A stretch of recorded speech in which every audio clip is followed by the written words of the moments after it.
nos selló como propiedad suya y puso su espíritu en nuestro corazón como garantía de sus promesas. Él es nuestro amado y somos suyas. Acabas de entrar en la llama de su amor, la llama de Jah, mujeres sin fronteras, cabalgando en busca del corazón de Dios. Usualmente, escribo para la página web del ministerio y sus redes sociales algunas reflexiones en las que, por supuesto, comparto la palabra de Dios. Pero me esfuerzo por iniciar la redacción de estas publicaciones con una situación trivial en la vida de cualquier viviente. La adorno con un poco de poesía, no solo porque fluye de esta manera del espíritu, sino porque busco de alguna forma acercarme a aquellos que no conocen a Cristo. Así que hace algunos meses escribí un mensaje corto titulado "Fuiste creado para volar". Y quiero compartirlo con ustedes hoy porque, para mi sorpresa, generó más de 7,000 reacciones en Facebook, fue compartida muchas veces y los comentarios, tanto públicos como privados, debo confesar que me capturaron en su lectura por algunos días, sobre todo porque me enfoqué en analizar aquellos que estaban en desacuerdo con el mensaje y que les daré a conocer en unos minutos, pues a través de ellos Dios habló a mi corazón, inspirando el tema que trataremos hoy, así como también lo hizo con la publicación de la que les estoy hablando. Y sin más preámbulos, voy a leerla textualmente. Dice así: ¿por qué pensamos que la valentía está en permanecer bajo la tormenta, olvidando que tenemos alas para volar? Solo hay una respuesta, llamada miedo, que no aceptamos y más bien disfrazamos de fortaleza, argumentando que alejarnos es abandonar, es perder, es una derrota, es cobardía. Nos acostumbramos al dolor y a la humillación, construyéndole caparazones de acero a nuestro corazón, tejiéndole redes a nuestra mente, administrándole somníferos a nuestra alma.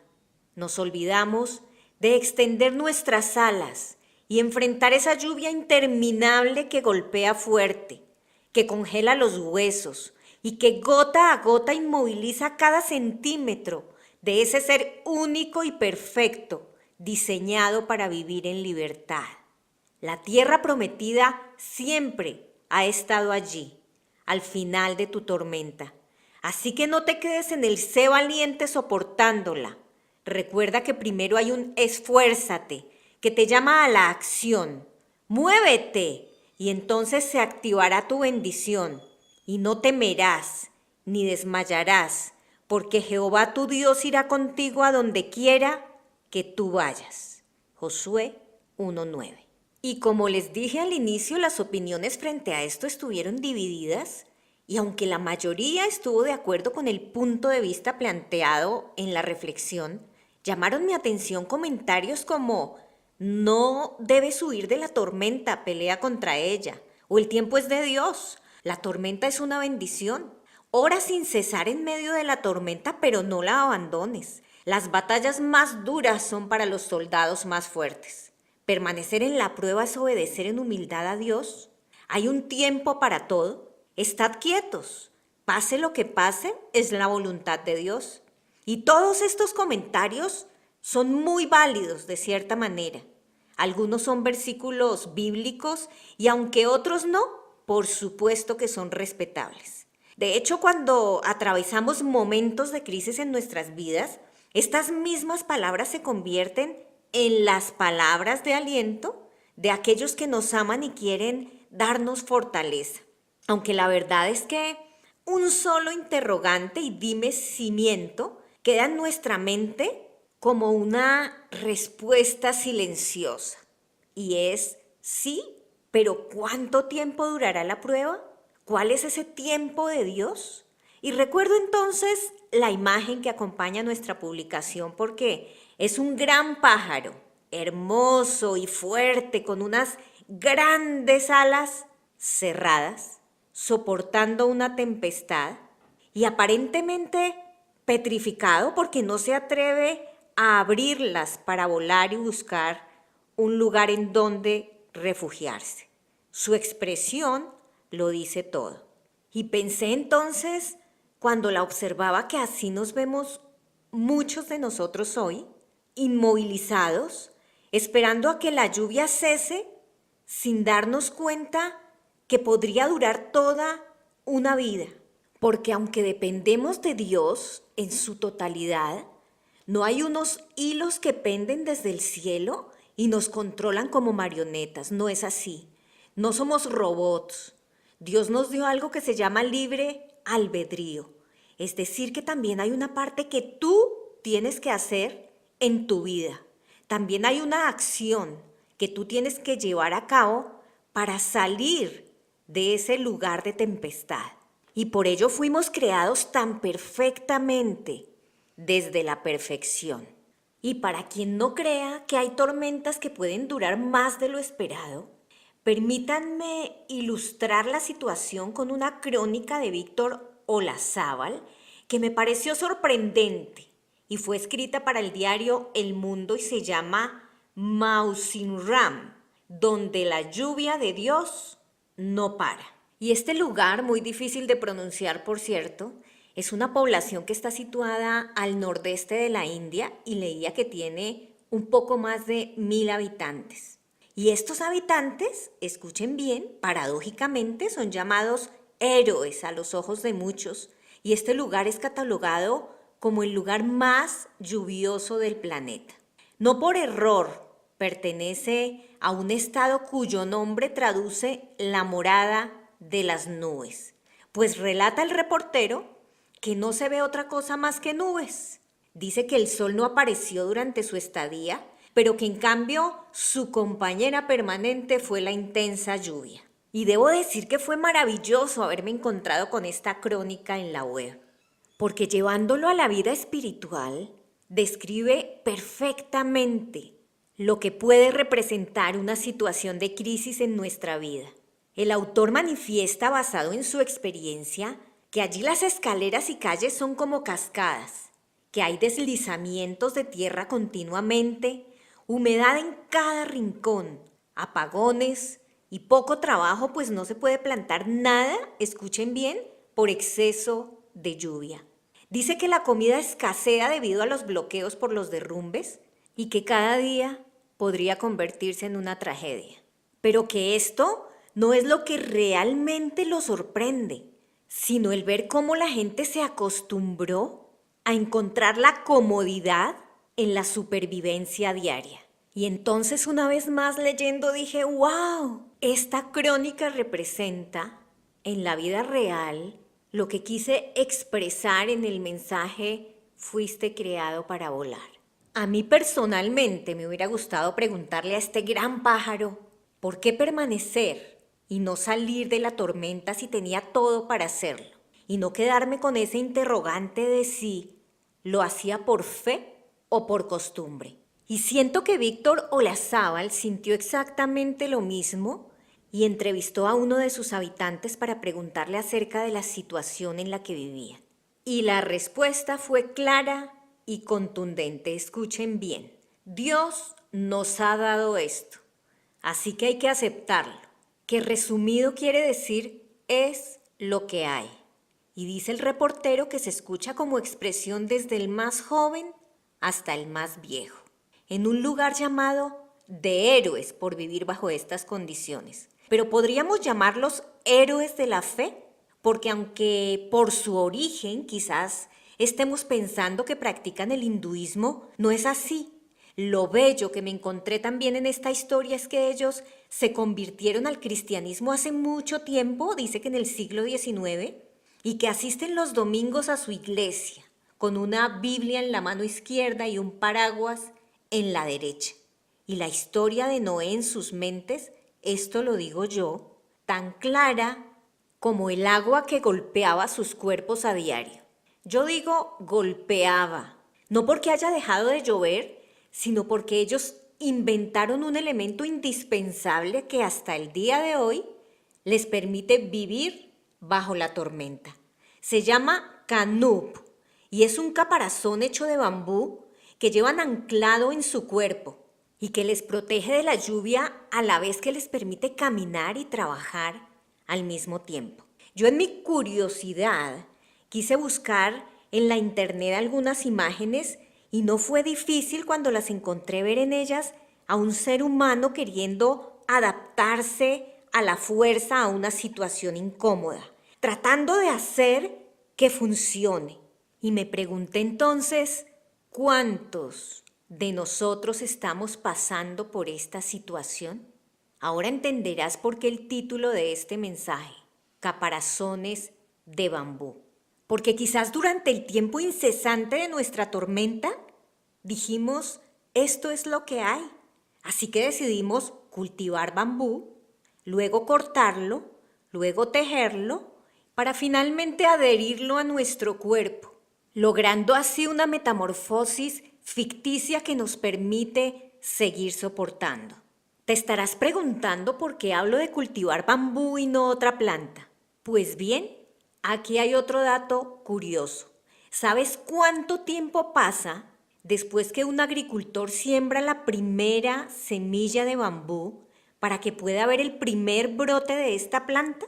7 años.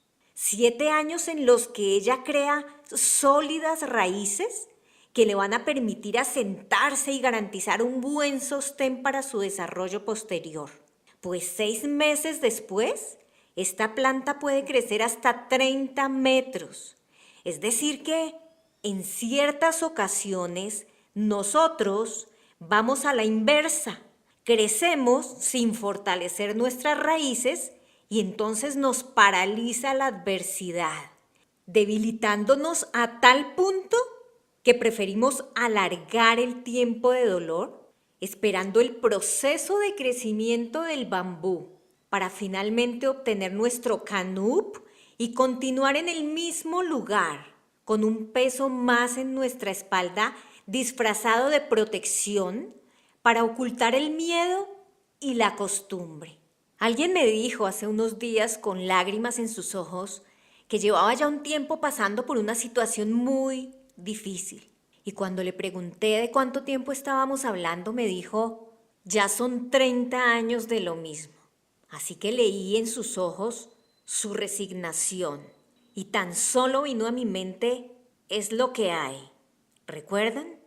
Quizás alguien más en este momento está esperando su pensión en una oficina oscura, su enfermedad en la muerte que pasó a ser su esperanza, su duelo en la culpa de lo que cree pudo haber hecho mejor, su adicción en una promesa eterna que no puede cumplir, su abuso en ese llanto silencioso de cada noche, su sustento en una higuera estéril. Y aunque no puedo mencionar los nombres de los protagonistas de cada una de estas historias, sí puedo hacerlo con los siguientes. Les voy a hablar de Maala, Noa, Ogla, Milca y Tirsa, quienes bíblicamente nos dan una gran lección acerca de cuánto tiempo permanecer bajo la tormenta. Te encontrarás con ellas en Números 27 del 1 al 11. Estas señoritas, narra la palabra, eran las hijas de Zelofejad, un hombre proveniente de la descendencia de Jacob, dice la Biblia, y cuyo único pecado para la época fue no haber tenido un hijo varón. Y digo pecado en sentido figurado porque en los tiempos de Moisés había una ley que se refería a la herencia y dictaba que al hombre que muriera y no tuviera hijos varones, su herencia le sería quitada de la familia de Israel. Es decir, que estas mujeres no tendrían derecho alguno de propiedad bajo las leyes existentes. Su familia se extinguía y ellas quedaban sin nada. Esto está y lo puede leer en Números 26 del 52 al 56. Es importante que sepas que inicia diciendo, habló Jehová a Moisés, porque esto nos indica que fue una ley aprobada por Dios. Y llega entonces la nefasta noticia para estas 5 mujeres de que su padre había muerto en el desierto, versículo 3. Y quizás ellas también hubieran muerto si, como otras muchas mujeres, se hubieran quedado allí bajo la tormenta de circunstancias, bajo la ley inquebrantable de Dios. Tal vez una hubiera dicho, está escrito, es la ley de Dios aquí, así que debemos permanecer y morir porque es su voluntad. Otra pudo decir, debemos obedecer porque la prueba es una bendición. O Dios hizo esta ley porque las batallas más duras se las dejó a mujeres fuertes. Quedémonos quietas, tal vez, u oremos para que sea menos dolorosa esta prueba. Muchas mujeres tejieron sin duda una caparazón de bambú para sobrevivir y ser llamadas heroínas de la fe. Pero no, hoy quiero contarles que no fue así, que ese no fue el caso de Maala, Noa, Ogla, Milca y Tirsa. La Biblia no lo dice, pero yo creo que ellas recordaron que debían ser valientes, sí, pero que antes debían esforzarse y que Dios iría con ellas a donde quiera que ellas fueran. Así que abrieron sus alas y volaron fuera de esa tormenta para allí sí poder divisar el panorama con claridad y pelear contra esa fuerte lluvia que golpeaba sus cuerpos, y más que sus cuerpos, su espíritu. Entonces, dice la Biblia que se presentaron delante de Moisés y delante del sacerdote Eleazar y delante de los príncipes de toda la congregación. 5 mujeres en la puerta del tabernáculo de reunión. ¡Wow! ¿Se imaginan esta escena? A mí me inspira lo siguiente. Versículo 4 de Números 27. ¿Por qué será quitado el nombre de nuestro padre de entre su familia? ¿Por no haber tenido un hijo varón? Danos heredad entre los hermanos de nuestro padre. Esto podría sonar irreverente, irrespetuoso, falto de humildad. En el tabernáculo de Dios, en la presencia del mismo Dios, exigir salir de la injusticia que ellas percibían. Y entonces esperamos que diga, como frase siguiente, y vino el fuego de Dios para consumirlas, así como a la tribu de Coré por rebelarse. ¿Verdad? Pues no. Contrario a esto, Moisés se llevó su causa delante de Jehová. Tal vez no vio a una, sino a 5 leonas heridas, y no tuvo opción. Y Jehová respondió a Moisés diciendo, escuchen muy cuidadosamente lo siguiente. Bien, dicen las hijas de Zelofejad, les darás la posesión de una heredad entre los hermanos de su padre, y traspasarás la heredad de su padre. ¡Wow! Así que no solo lograron esto para ellas, sino que de allí en adelante fue ley para todas las mujeres que estuvieran en su situación. Más que una herencia, dejaron un legado, vencieron el miedo y llevaron su caso a Dios. Cuando hablaba hace un momento de lo que pudo ver Moisés en ellas, recordé una imagen que se grabó en mi mente. Debo confesar que soy muy visual. Y esta imagen acompañaba un artículo anónimo. Sin mentirles, debo decirles que la vi, la contemplé, la observé por horas antes de leer que era una escultura tallada en piedra por los asirios, descubierta en las ruinas de un palacio de Nínive y de la que muchos expertos sugieren que representa a un aguerrido pueblo que se resistió con furia y gallardía al ataque asirio y a su rey, pues solo había un Dios para ellos. Esta obra maestra, que hoy de hecho está expuesta en el Museo Británico, se llama justamente nada más y nada menos que Leona herida, y es descrita por este autor anónimo tan magistralmente de la misma forma en que fue creada por algún artista de la época. Y por esta razón no me queda otra alternativa que leerles lo siguiente con el fin de no quitarle la belleza, si lo explicara con mis propias palabras. Dice, en el panel se puede ver el relieve de una leona en cuyo cuerpo se han clavado 3 flechas. Una de ellas en el inicio del cuello y las otras 2 a lo largo de su espalda. Por las heridas mana abundante sangre y evidentemente una de las flechas ha atravesado la columna vertebral del animal y le ha paralizado toda la mitad de su cuerpo. Los cuartos traseros están postrados y la leona se arrastra sin poder moverlos, sosteniéndose únicamente con las 2 patas delanteras.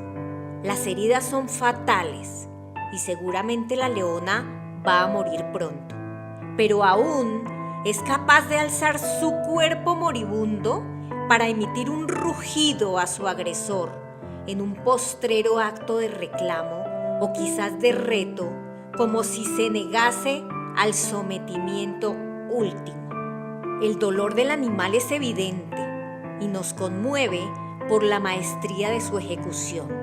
Toda la atención se centra en este cuerpo herido, porque no existe en la escena ningún otro elemento que lo acompañe, tan solo la línea horizontal, que es el suelo donde está a punto de caer.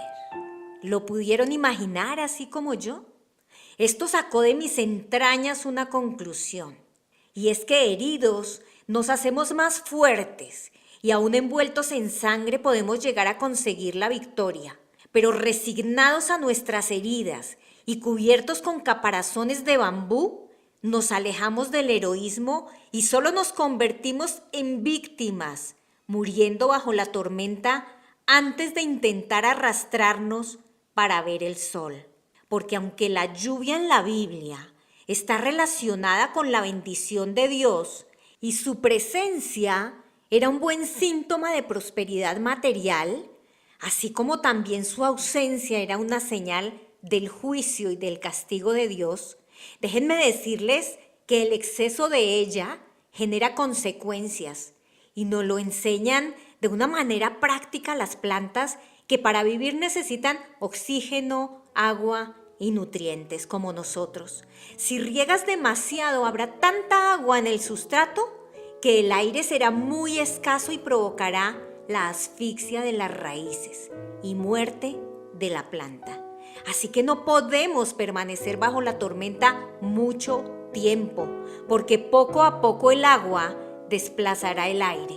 Job salió de su tormenta cuando dejó la queja y la autoconmiseración y solo entonces fue restaurado por Dios.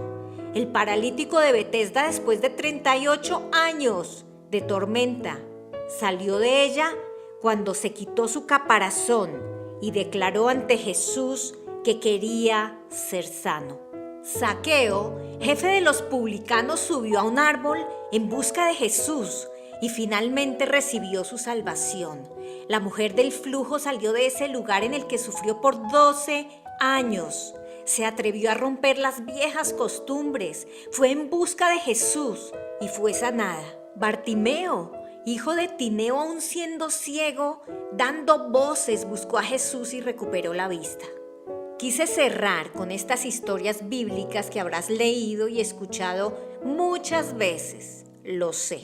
Pero quizás hemos pasado por alto una generalidad, y es que la fuerza y la fiereza provienen de un espíritu noble y aguerrido, que no se resigna a morir en cautiverio y sale a buscar su verdadera libertad, sin caparazones de bambú.